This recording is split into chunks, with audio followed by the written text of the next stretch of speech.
Candlewick on Brilliance Audio presents the unabridged recording of The Fairy Ring, or Elsie and Francis Fool the World, by Mary Losure, performed by Nicola Barber. Part 1. Francis's Fairies. Chapter 1. Cottingley, Yorkshire, England. For as long as she could remember, Francis's parents had told her stories about England. But when she got there, the real England wasn't like the stories at all. Francis could see that as soon as the ship pulled into the harbour. It was only tea time, but night had already fallen. Francis had expected street lamps and cheery windows with light showing through the curtains. Now, all she could see was darkness. It was something called a blackout, Francis's parents said. It would last all night, every night, until the Great War was over. Francis and her parents walked down the gangplank and through the dark, cold streets. They boarded a train, and it rattled through the night.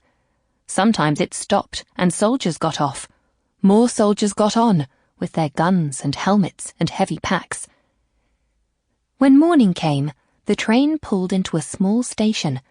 The sign on the platform said, Bingley, and Francis knew that was their stop.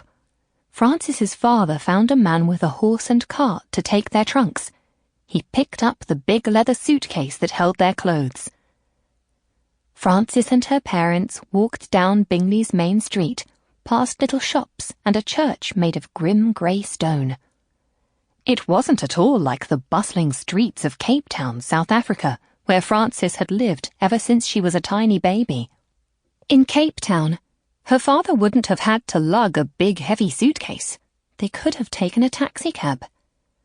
Snow lay in drifts along the pavement. Francis picked some up and was surprised to find it was cold. Her parents laughed, but how was she to know? She'd only seen snow on Christmas cards, where it looked as white and soft as cotton. They walked to the trolley stop and waited in the cold. When the trolley came, it was one of those glorious double-decker ones, so that at least was nice. They rode it through the winter bare fields until it stopped at a bridge, guarded by a big round tower that looked like a castle.